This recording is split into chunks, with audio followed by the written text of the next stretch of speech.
vie transformée par l'Esprit. Et nous continuons dans cette démarche-là, même si notre cher Eric, il a dit qu'on arrive gentiment à la fin, il nous manque encore 3 et la conclusion quand même, en comptant celui-ci. Mais rappelez-vous qu'au commencement de l'année, dans l'été, on a dit que nous voulions proclamer la présence de Dieu dans nos vies, dans notre église, dans nos familles, dans nos foyers, et que la présence de Dieu dans notre vie, il devait amener un changement. La présence de Dieu dans notre vie, il devait nous amener à quelque chose d'autre, et c'est-à-dire à vivre une vie transformée par l'Esprit, c'est-à-dire un caractère différent que celui que parfois on peut avoir. C'est dire être chrétien et on a un caractère de chien. Vous vous rappelez? Et on a dit, non, nous ne voulons pas que Gandhi, il a raison en disant, si tous les chrétiens, ils étaient des vrais chrétiens, et ils étaient des chrétiens 24 heures sur 24, alors tout le monde serait chrétien. Bah nous, en tout cas, nous, de notre côté, nous voulons faire notre part. Et nous voulons avoir une vie transformée par l'Esprit. Et aujourd'hui, on va commencer de la même manière qu'on commence d'habitude. À savoir, on va lire le texte ensemble, ça vous dit? Oui, Léo. Ah, bah voilà, comme ça, on est mieux. Alors, 3, 4, va. Quant au fruit de l'Esprit, c'est amour, joie, paix, patience, et bienveillance, foi, douceur et maîtrise de soi. Alors, à chaque fois que je vous ai amené un sujet, je vous ai essayé d'amener des points de vue théologiques différents, même si, sans vous le dire quoi. Je n'ai pas besoin de vous l'expliquer à chaque fois. Mais je trouve ça très intéressant. On pourrait regrouper les fruits de l'esprit, avant de rentrer dans la foi, on pourrait regrouper les fruits de l'esprit de ces 3 manières-là. Les 3 premières, pour parler de l'amour, la joie et la paix. Le 2e groupe, patience, bonté, bienveillance. Et le 3e groupe, foi, douceur et maîtrise de soi. Et ça, c'est intéressant parce que j'ai laissé quelqu'un qui l'expliquait que, voilà, en vertu, envers Dieu, c'est lesquels? L'amour, la joie, la paix.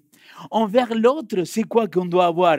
Il disait cet auteur-là, il faudrait avoir la patience, la bonté, la bienveillance. Mais envers soi-même, de quoi on a besoin aussi? De ces 3 dernières. Et j'ai trouvé assez intéressant parler de la foi, parler de la douceur et de la maîtrise de soi par rapport à moi.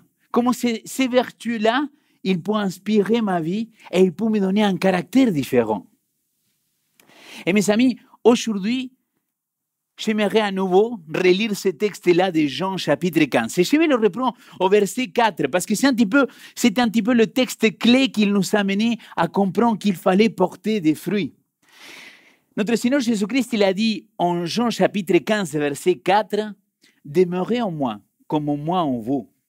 Tout comme le serment ne peut lui-même porter des fruits, il ne demeure dans la vigne, s'il ne demeure dans la vigne, vous non plus, si vous ne demeurez en moi. C'est moi qui suis la vigne, vous êtes le serment. C'est lui qui demeure en moi, comme moi en lui, celui-là, il porte beaucoup de fruits. » Il avait dit, attention, parce que là, Jésus-Christ, il n'est pas en train de dire fruits au pluriel, il est en train de dire, il porte beaucoup de fruits. Et là, le texte, verset 8, mon Père est glorifié en ceci. En quoi? Que vous portiez. Beaucoup de quoi? Des fruits.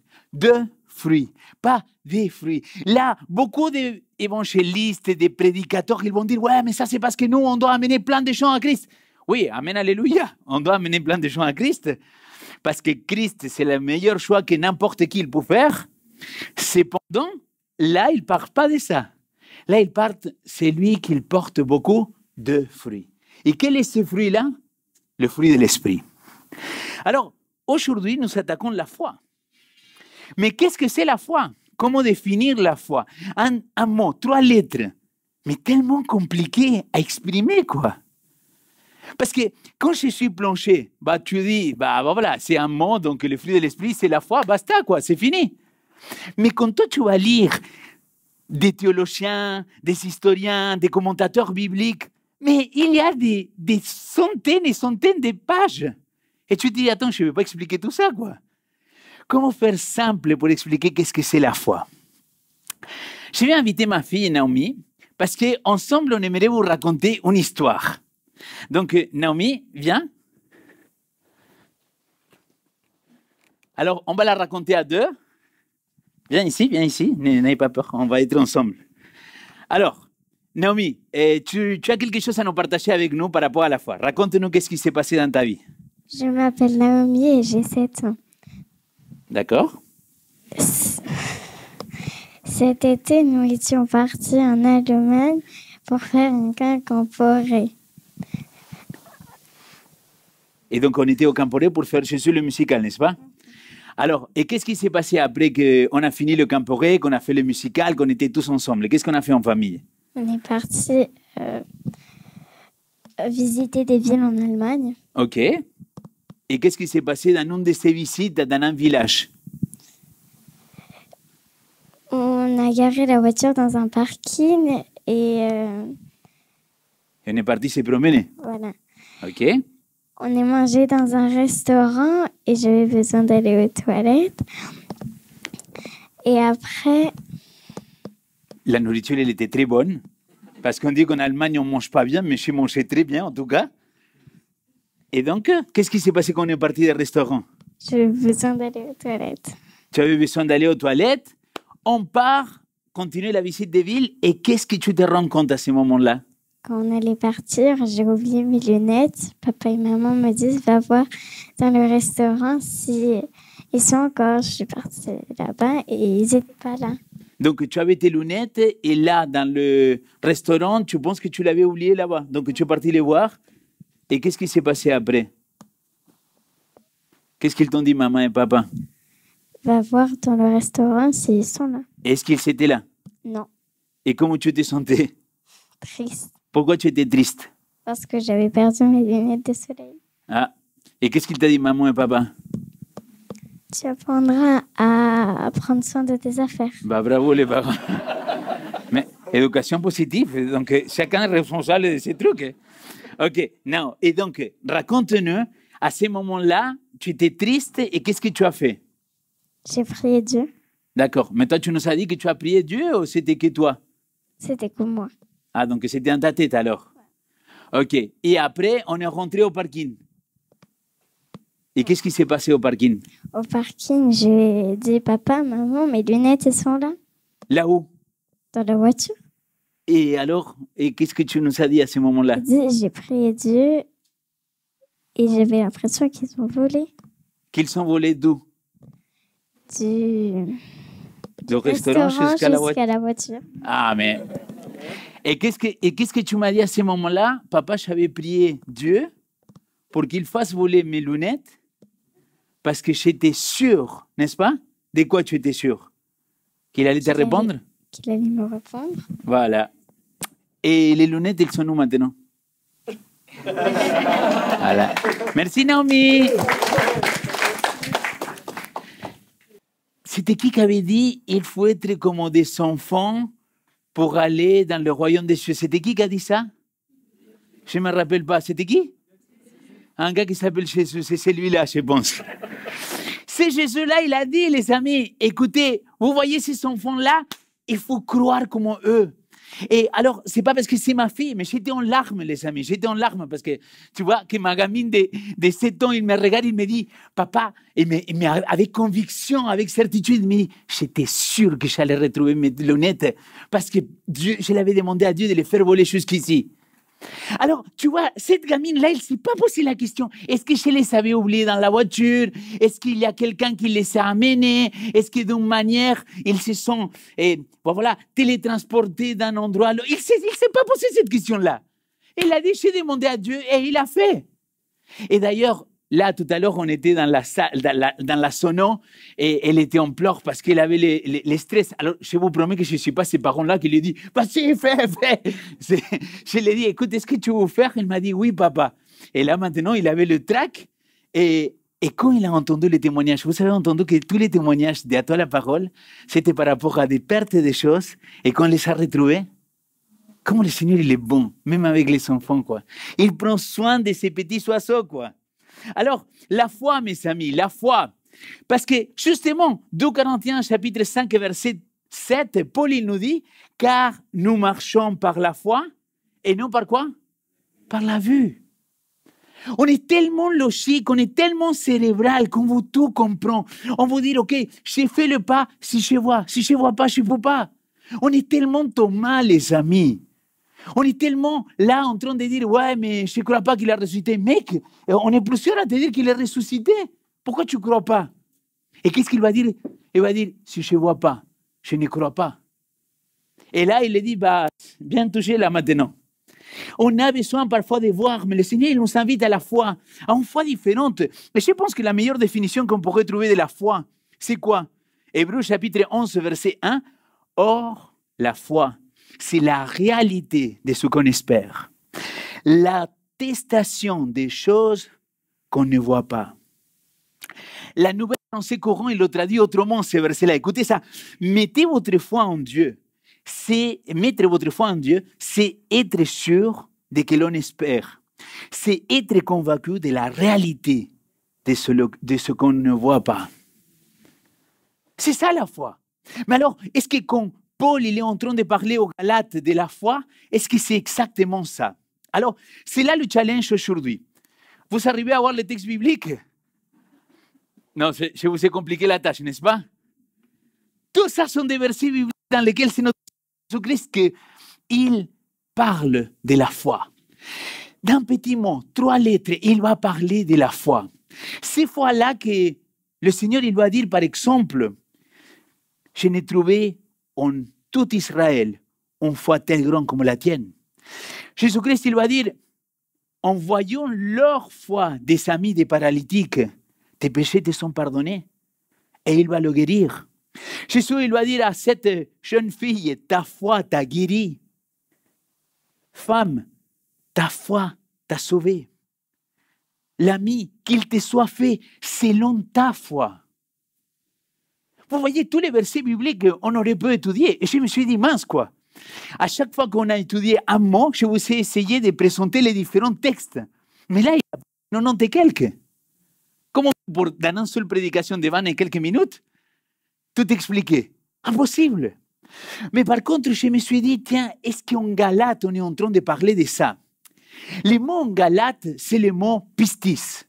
Et tu te dis, pourquoi c'est important, Léo, de nous le dire? C'est très important, parce que ces mots-là, dans le Nouveau Testament, ils peuvent ressembler à 3 choses. Et généralement, il est traduit par ces 3 choses. Par foi, par fidélité et par croire. Chaque fois que tu vois le mot foi dans la Bible, tu pourrais le traduire par croire ou par fidélité. C'est qui va faire le choix? C'est le traducteur. C'est-à-dire, par exemple, quand la Bible dit « Et nous sommes sauvés par la foi en Jésus », on pourrait traduire par le mot « fidélité ». Et nous sommes sauvés par la fidélité en Jésus. Et là, le verset il devient très bizarre. Parce que tu te dis, attends, ça veut dire que je dois être fidèle pour pouvoir être sauvé? On est sauvé, pas par les sobres, mais par lui. Et le texte biblique, il dit, nous sommes sauvés par la foi de Jésus-Christ. Nous sommes sauvés par la fidélité de Jésus-Christ. Et la Bible change tout, parce que ça veut dire qu'il n'y a rien que toi tu peux faire pour être sauvé. La foi, ce n'est pas quelque chose que tu peux produire en toi. D'ailleurs, comme le fruit de l'esprit. Pourquoi? Premièrement, parce que la foi, elle est un don. 1 Corinthiens chapitre 12, il faut le réétudier. 1 Corinthiens 12, il dit que la foi, c'est un don de Dieu, un don du Saint-Esprit. Sans le Saint-Esprit, il n'y a pas de don. Par contre, ces dons-là que Dieu nous donne, ici, est-ce qu'on est en train de parler de ça? Et si au lieu d'être en train de parler de foi dans le fruit de l'Esprit, on parle de fidélité. Et tu te dis, est-ce que si j'ai le Saint-Esprit dans ma vie, je peux être fidèle? Permettez-moi de vous lire une petite phrase que j'ai trouvée fantastique sur Internet. Pour être fidèle, nous avons besoin d'être remplis de foi. Sans croire, nous ne pouvons pas être fidèles. Vous voyez les 3 mots là? Je vous répète. Pour être fidèle, nous avons besoin d'être remplis de quoi? De foi. Et pour cela, on a besoin de croire. Parce que sinon, on ne peut pas être fidèle. Et quelque part, j'aimerais dire, oui, dans les fruits de l'esprit, au lieu de mettre fidélité, j'ai mis foi. Et je le fais de manière consciente. Parce que je me suis dit, si toi, tu essayes d'être fidèle sans les autres fruits de l'esprit, tu ne vas jamais y arriver, mon ami. Si tu essayes d'être fidèle envers Dieu, envers ton église, envers ta famille, envers tes amis, envers ton travail, sans le reste des fruits de l'esprit, cette fidélité-là, il est tout simplement impossible. Et donc, tu te retrouves dans une situation dans laquelle tu dis, oui, je vais m'engager, je vais faire. Et finalement, tu te retrouves en traite. Tu te retrouves que tu n'es pas dans la bonne lignée de Dieu. Pourquoi? Parce que la fidélité, elle doit être accompagnée de la foi. Et la foi, c'est un don de Dieu. Et si le Saint-Esprit n'est pas dans ta vie, tu ne peux pas avoir la foi. Et si tu ne peux pas avoir la foi, tu ne peux pas être fidèle. Vous avez compris ou pas? Je ne vais pas dire que c'est hyper profond ce que je suis en train de dire, mais c'est très profond quand même.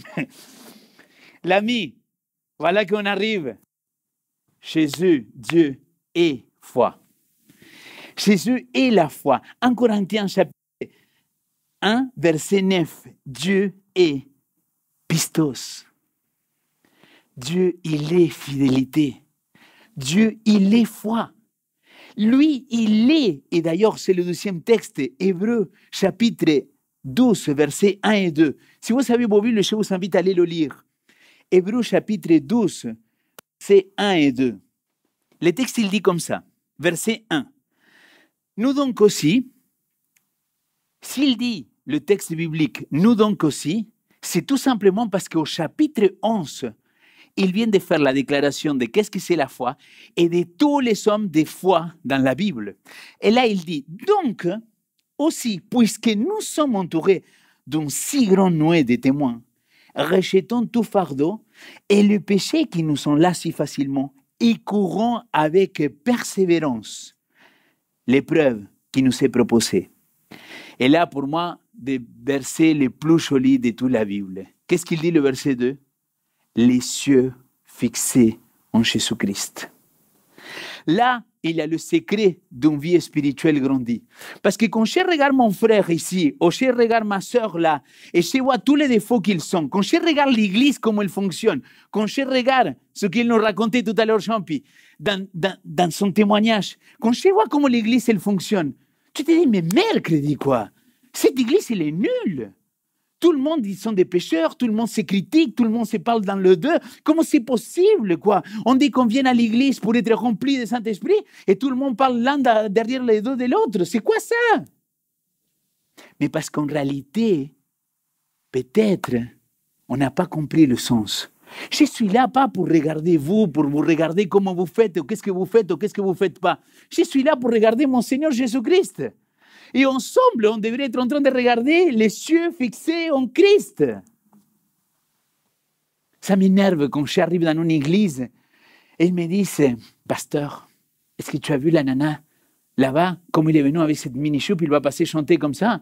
Je dis, non, je n'ai pas vu. Comment tu ne l'as pas vu? Ben non, ma soeur, pourquoi tu veux que je pêche? Pourquoi tu veux aller regarder par là, quoi? Laisse-moi tranquille, quoi. Oui. Qu'est-ce que je m'en fiche de comment il est habillé? Parce que je ne suis pas là pour elle, je suis là pour Jésus. Et si je les suis fixé en Christ, parce que ma foi, parce que ma croyance et ma fidélité en lui, je m'en fiche du reste. Quand je dis je m'en fiche, vous voyez ce que je veux dire? Je ne suis pas conditionné par les actes des autres, parce que mon but, il est en Christ. Alors, mais cieux fixés en Christ, il dit le texte, qu'il est quoi selon vos traductions? Ma traduction, l'une des possibilités, il est le pionnier de la foi, des pistis. C'est-à-dire, il est le pionnier de croire, il est le pionnier de la foi, il est le pionnier de la fidélité. Et là, regardez les amis, quand on traduit le mot pionnier, j'aurais pu le traduire aussi par différentes autres traductions. Initiateur, chef, auteur, fondateur, instigateur. C'est lui qu'il est fidèle et véritable, il dit le livre d'Apocalypse. Et parce que lui, il est fidèle et véritable, il nous dit, mon ami, si tu es connecté avec moi, si toi tu prends en moi cette force, cette power spirituelle, mon ami, tu comprends que la fidélité, c'est le doigt dans le nez. Pas parce que toi, tu as les capacités d'être fidèle ou d'avoir cette foi, c'est parce que l'Esprit en toi, il commence à produire le fruit de la foi, de la fidélité. Ce même texte-là, j'aimerais vous partager. Il dit ensuite, il est le consommateur. Il est celui qui porte la foi, la fidélité à son accomplissement. C'est lui qui, quelque part, il nous prend dans les tripes et il nous amène quelque part. C'est ça que le texte il est en train de dire. Dire, hey, mon ami, quand tu fixes tes yeux en Jésus-Christ, que c'est lui l'auteur de la foi, que c'est lui-même le témoin fidèle et véritable, quand tu le regardes lui, tu commences à être fidèle. Pas parce que tu as envie, c'est quelque chose de naturel à l'intérieur de toi. Et le texte, il est fini par là, il dit, au lieu de la joie qu'il a été opposé, il a enduré la croix, méprisant la honte, il s'est assis à la droite du trône de Dieu. Parce qu'il était l'auteur de la foi, parce qu'il est allé jusqu'à l'accomplissement, il dit quoi? Il a la joie. Vous voyez, fruit de l'esprit, lien, corps. Alors, et nous, comment vivre cela? Regardez ce qu'il dit Pierre, chapitre 1, versets 6 à 7. Ainsi, vous êtes transportés d'allégresse, quoi que vous soyez maintenant, pour un peu de temps, puisqu'il le faut, attristés par diverses épreuves, afin que la qualité éprouvée de votre quoi? De votre foi, de votre pistis, bien plus précieuse que l'or périssable, quoique éprouvée par le feu, se trouve être un sujet de louange, de gloire et d'honneur à la révélation de Jésus-Christ. Mon ami, je ne connais pas une personne que par ses convictions, il a été fidèle à Jésus-Christ, qu'il a été malheureux après. Ce que je veux dire, oui, peut-être aux yeux du monde, peut-être ils se sont dit, ah, mais pauvre gars, tout ce qui lui est arrivé. Mais lui, il était en paix. Il était dans la joie. Parce qu'il a dit le texte pour peu de temps. Mais cette foi-là que le Seigneur il nous donne, parfois il doit être travaillé. Et vous savez où se trouve aussi dans tous ces textes bibliques que je vous avais montrés? Dans la parabole de le figuier stérile. Vous vous rappelez cette parabole-là? Je l'ai partagée tout à l'heure avec Eric. Là, tu es là. Il a la vigne et au milieu de la vigne, il avait un figuier. Et cette figuier-là, il portait des fruits? Jamais. Et donc, le serviteur, il vient et il dit, Seigneur, je vais arracher cette figuier-là parce qu'il ne porte pas de fruits. Donc, ça, c'est de toi et moi. Qu'on ne porte pas de fruits, le texte, il est violent. Il dit qu'on sera arraché, j'étais au feu. Désolé, ça, c'est la partie moins gentille, mais je le dis avec un sourire quand même. Et il dit, attends, s'il te plaît, avant que tu fasses ça, laisse-moi creuser tout autour de cet arbre, de cette figuier-là, et je vais mettre des fumiers là. Et on verra si l'année prochaine, elle ne va pas porter des fruits. En gros, je te fais le résumé. Quand toi, tu te retrouves dans ta vie sans porter des fruits, parfois le Seigneur Jésus-Christ, il va creuser autour de toi et il va mettre des caca tout autour de toi. Pourquoi? Pour que tu puisses pousser et croître et que tu puisses avoir des fruits. Parce que ce que tu vas vivre, ce petit montant de caca autour de toi, ça ne vaut rien à côté de la vie éternelle qu'il a promis pour toi et pour moi. Donc pour lui, c'est quoi le plus important? C'est que votre foi, que votre fidélité, elle puisse être intacte. Mais aujourd'hui, les amis, on n'aime pas parler de fidélité. Aujourd'hui, les gens, ils n'aiment pas le mot fidélité. Et je vais vous expliquer pourquoi. Parce que, imaginons, moi, je crois que selon la Bible, le jour de sabbat, c'est le jour du Seigneur. C'est ma croyance. Vous pouvez croire autrement, ça ne me dérange pas. Mais moi, je crois ça. Et je crois que le jour du Seigneur, bon voilà, Dieu il nous a donné une ligne de conduite pour ce jour-là. C'est un jour saint, mis à part, pour moi. Et donc, quelque part, si moi, aujourd'hui, je me dis, moi, je m'en fiche de sabbat, alors que c'est quelque chose que pour moi, c'est important, je suis en train de devenir infidèle. Et ne me dites pas, s'il vous plaît, Léo, ton exemple est un peu extrême. Non, parce que le peuple d'Israël, il était chassé de Jérusalem, d'Égypte, il était déporté en Babylone pour 2 péchés. Le premier, pour être idolâtre, et le deuxième, pour ne pas garder le sabbat. Donc, est-ce que moi, aujourd'hui, je suis fidèle? Est-ce que moi, aujourd'hui, je comprends que Dieu, il me demande que je puisse être fidèle envers lui? Je vais partager avec vous le verset biblique dans ma vie. Aujourd'hui, c'est la ligne de conduite de mon ministère pastoral. Et ce verset-là, il se trouve dans le livre d'Apocalypse, au chapitre 14. Pour ceux qui le connaissent, c'est un chapitre qui parle des messages des 3 anges. C'est un peu bizarre, mais il y a un premier ange qui apparaît en volant dans le ciel, il donne un message, il y a un deuxième ange, il y a un troisième ange. Et les messages, ils sont assez violents, quoi.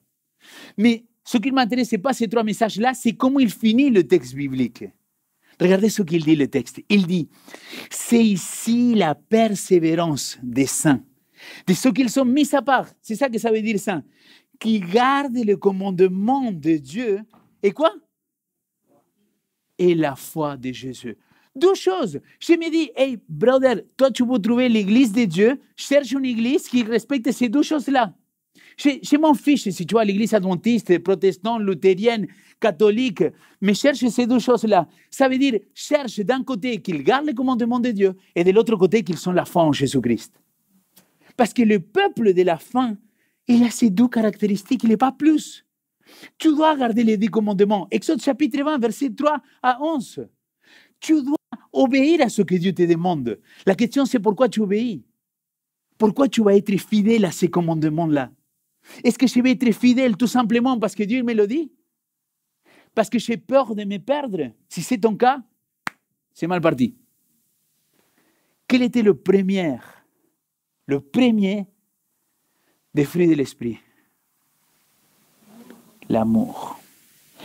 Qu'est-ce qu'il doit me porter à être fidèle? Dieu. Dieu, au moins, il vient. Quand il vient au moins, son amour, il est déversé dans mon corps, dans mon cœur, son amour agapé. Et son amour agapé, il m'amène à la fidélité. Je donne toujours l'exemple. Quand je donne cette étude biblique, mais toujours je donne le même exemple. Je dis, si je dois être fidèle à mon épouse, que parce que j'ai peur qu'elle me quitte, que j'ai peur de perdre mon travail, parce que j'ai peur qu'après je me retrouve tout seul. Si la motivation, c'est la peur pour être fidèle, vous savez ce qui va se passer dans ma vie? Plus tard, il y a une nana qui va arriver dans ma vie, qui va m'enlever la peur, et je vais rester infidèle. Par contre, si ma motivation, c'est l'amour, là, ça change tout. Parce que j'ai choisi d'être fidèle à mon épouse, pas parce que j'ai peur d'eux, c'est parce que je l'aime. J'ai choisi d'être fidèle à Dieu, pas parce que j'ai peur d'eux, c'est parce que je l'aime. Parce que lui, il m'a aimé en premier. Et c'est complètement différent. C'est pour ça que les textes d'Apocalypse, il nous dit, voici la persévérance des saints. Voici le upomone de tenir jour après jour, jusqu'à la fin. Et l'ami, et peut-être aujourd'hui, je suis en train de donner un message que vous dites, Léo, aujourd'hui c'était moins cool que d'autres fois. Mais je suis désolé, l'ami. La fidélité, il fait partie de notre vie spirituelle. Et si tu n'es pas fidèle, il y a un problème là. Peut-être l'esprit, il n'est pas en toi. Peut-être tes motivations, elles ne sont pas au clair. Mais tu dois prier pour que le Saint-Esprit, il vienne t'aider à porter les fruits de l'esprit, que c'est la fidélité, la foi. Je ne sais pas si vous avez entendu et si vous avez tout compris. Naomi, elle était hyper nerveuse. Mais je trouve tellement beau de dire, Seigneur, je crois tellement en toi. Je crois tellement, j'ai tellement de foi que ta promesse, que bientôt tu vas revenir, elle est pour là, pour pas dans très longtemps. Comment je ne vais pas rester fidèle à toi? Comment je ne vais pas avoir un caractère transformé par l'Esprit? Vous voyez ce que je suis en train de vous expliquer? C'est que quand la foi elle arrive dans ta vie, mon ami, tu es poussé à rester fidèle envers Dieu. Tu es poussé à vivre une vie selon l'Esprit. Alors ce soir, j'aimerais qu'on puisse prier ensemble encore une fois pour cela. Mais avant de prier pour avoir ces fruits de l'Esprit, que c'est la foi, pistis, croire, pistis, foi, pistis, Avant de prier pour ces fruits-là, je pense qu'on doit prendre un moment pour demander pardon à Dieu. Pour toutes ces fois-là qu'on l'a été infidèle. Pour toutes ces fois-là dans lesquelles on n'a pas réussi à rester fidèle envers lui. Parce que finalement, s'il nous demande cette loyauté, c'est pourquoi? C'est parce qu'il t'aime, parce qu'il m'aime. Et parce qu'il veut le meilleur pour chacun de nous. Alors je vais prendre quelques secondes de silence total. Et j'aimerais que chacun de vous, vous puissiez lever une prière à notre Père. Par rapport à ces fois-ci, ou ces fois-là, que vous n'avez pas été en accord avec sa volonté. Que vous n'avez pas été fidèle. Et peut-être, c'est tout simplement parce que vous n'avez pas porté de fruits. Prends ce temps-là pour demander à Dieu pardon pour toutes ces fois-ci. Papa, nous venons vers toi pour te demander pardon, Seigneur, pour nos rébellions, pour nos fautes, pour nos transgressions. Pour toutes ces fois-là, Seigneur, que on savait qu'on était en train de te faire de mal, de te tromper, de te trahir. Et chacun de nous ici, comme il a dit l'apôtre Paul, nous sommes tous des gens que aujourd'hui on a besoin de cette grâce de ta part. Et je te remercie, Seigneur, parce que tu es fidèle. Parce que toi, tu es l'auteur et le consommateur de la foi, Seigneur. Et tu nous appelles à vivre cette foi-là. Mais Seigneur, ton Saint-Esprit, il est celui qui peut amener dans nos vies le don de la foi. Et une fois qu'on a ce don de la foi, Seigneur, on peut croire. Et quand on a cette foi et cette croyance, Seigneur, on peut rester fidèle. Et je sais que c'est ce que tu veux, Seigneur. Je sais que toi, tu nous animes, tu nous exhortes, tu nous encourages parce que tu nous aimes à qu'on puisse être un peuple fidèle. Seigneur, que ton Saint-Esprit puisse être versé dans la vie de chacun de nos seigneurs.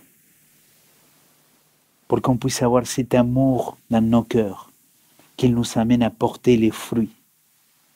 L'amour, la joie, la paix, la patience, la bonté, la bienveillance, la foi, fidélité, la douceur et la maîtrise de soi.